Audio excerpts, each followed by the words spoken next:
जय माताजी मित्रों। तो आज अमारे जवानो छे देश में, तो आजना ब्लॉग में बन्या रही जान सुधी। तो आजो खेतर बधा खाली थई गया छे अने अमारा बधा बिस्तरा छे जे अमारे देश में लई जवाना छे, जे अमारुं सामान छे बधुं नानुं मोटुं। अने आटलुं बधुं सामान छे, हजू बीजुं घणुं बधुं छे। 9 मोटा बाजका छे, बीजा ठेला ने एवुं बधुं घणुं बधुं छे। तो जो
गरमी पण वधारे लागे छे, तो देश में जवानुं तो छे पण राते केवुं थाय छे एने विचारीने मने बीक पण लागे छे।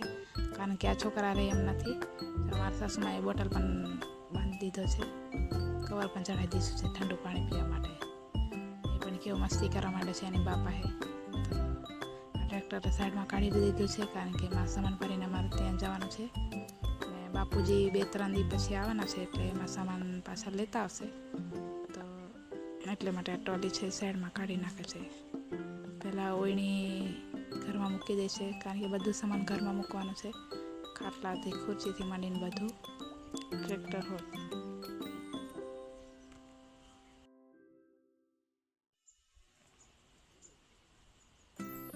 ફટાફટ ટ્રેક્ટર મૂકી દે મારા દેવર એટલે પછી સામાન ભરવા માંડવાનો છે। આ જો આ છે ઓયણી, ઘરેથી આવશું એટલે પાછા કાઢશું અને પાછું વાવેતર થશે। હમણાં બધું મૂકી દઈએ કારણ કે બહાર રાખે તો એની જે દારી કોણ લે, અને અંદર મૂકી દઈએ એટલે કંઈ બીક રહી નહીં, સીટ પણ વધારે વાડી આવે નહીં, એટલે તારું વાહીને એ પણ ઘરે રહી અને અમે પણ અમારા દેશમાં જો ઘરની અંદર મૂકીએ છીએ ડેલામાં, જ્યાં લોકો અમે લોકો રહેતા હતા। તો ઓયણી મુકાઈ ગઈ છે અને અમે પાછા અહીં બેઠા છે થોડીક વાર। તો ઠંડુ બંધુ પીધું, જો એ પણ બસ જાય છે સામે। હવે આ ટ્રોલીમાં સામાન ભરી દીધું છે। મારા છોકરાને બહુ મજા આવે છે વૈભવને, એ તો ઊંઘવા માંડ્યો, મેં કીધું ઊંઘીશ નહીં તો માથેથી પડી જવાશે। જો અમે બધા બેસી ગયા છે અને હવે અહીંથી અમારે નીકળવાનું છે ગોંડલ જવા માટે। 2.5 કલાક જેવો થાય છે રસ્તો।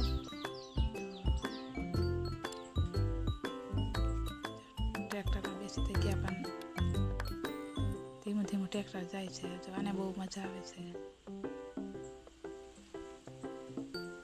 પહેલાં અમે પાછળવાળી દેખાય ને ત્યાં પણ રહેતા હતા અમે। દેશમાં જવાની પણ એક અલગ જ મજા હોય છે કારણ કે આખું વર્ષ બહાર કામ કરી કરીને થાકી ગયા હોય છે અને ક્યાંય પણ જવા પણ નથી મળતું। તો અમે જઈએ છીએ દેશમાં, ગોંડલને છોડીને પાવાગઢ। અમે આવી ગયા છે જ્યાં અમારી બસ ઊભી રહી છે અને આ પાછળ દેખાય છે એ પ્રાઇવેટ બસ છે। તો અમારે એમાં બેસવાનું છે। હમણાં સામાન ઉતાર દઈએ। આ જો વાસણ ને બધું છે।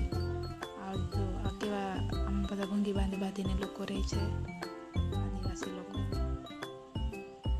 એમપી બાજુના છે આ લોકો, કડિયા કામ કરે ને ગમે તે બધું કામ કરતા હોય છે। તો આવામાં પણ બધા એક જ કરીને પોતાનું ગુજરાન ચલાવે છે। તો આ બસમાં અમારે સામાન ભરવાનું છે। મોટા જે બાચકા છે એ બસની માથે રાખવાના છે અને જો ટ્રેક્ટર લઈ દીધું અને આ ઉપર ચડી ગયા છે, તો ઉપર બાચકા મૂકી દેશે અને જે નાના બેગ છે એ અમારે હાથે લઈને બેસવાના છે। તો અમે પણ બેસી પણ ગયા છે 6 વાગી છે એટલે તો આ જોઈ શકો છો એક મોટા સોફાના 2400 રૂપિયા ભાડું લીધું છે, પ્રાઇવેટ બસ છે એટલે. તો આમાં અમે મેળ ખાઈને તો નથી પણ બધા બેસી ગયા છે. આ જો કંપનીમાં આ બાજુ કંપની છે ત્યાં મારા દેવર મારા ઘરવાળો છે એ આવે છે કામ કરવા માટે. આ લોકો કામ કરે છે. તો આ જોઈ શકો કંપનીનો નજારો. બસમાં જવાનું તો બરાબર બહુ છે. રસ્તો પણ બને છે. શેખ સુધીનો આ બધો રસ્તો છે. છોકરાઓને તો બહુ મજા આવે છે. કહે છે કે આપણે પિકનિક મનાવવા આવ્યા છીએ. જો અહીંયા કાકા કાકી ફેસિલિટી છે. એ બહુ મજા આવે છે.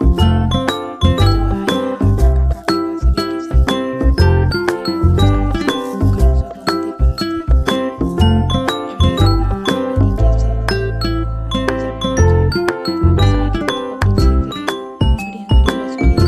પણ જો આ બસમાં એટલું બધું પબ્લિક છે કે ઘડીએ ઘડી બસ ઊભી રહેશે અને બસ રાજકોટના ઓલો હાપરલી ત્યાં બસ ઊભી રહી છે. અને હવે જો આ બસ સવારના 5:45 વાગ્યાના ત્યાં અમે 10 વાગે પહોંચ્યા છે. હજુ બંધ થયેલા નથી બસ બધી.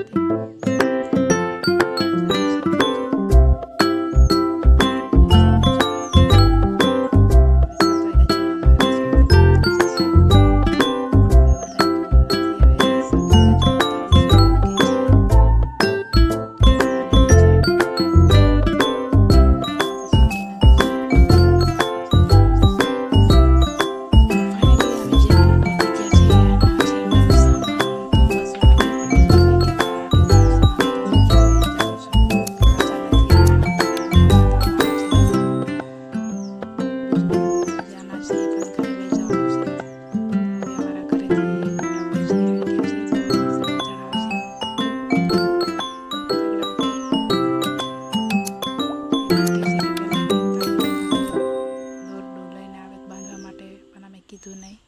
એમને લાગ્યું કે ઓછું સામાન હશે એ પણ ઉપર ચઢાઈ ગયા છે એટલે હેકી દેશું એવું કહેશે. તો આ જોઈ શકો છો આ બધા અમારા ઘરના જ છે માણસો. અમે છગડામાં બેસી ગયા છે અને નીકળી પડ્યા. તો અમે છગડામાં બેસી ગયા છે ઘરે જવા માટે. હવે અહીંથી અમારે જવાનું છે મોટી બેજ જેતપુરથી. તો આમ ભાડા પર જઈએ તો 40 રૂપિયા જેવું ભાડું થાય છે અને અમારે ઘરનું સાધન છે એટલે અમે એમને બોલાવ્યા છે. એમને પણ અમારે ભાડું તો આપવાનું છે. અને તો હવે અમે પહોંચી ગયા છે મોટી બેઝ અને આ છે અમારું ઘર.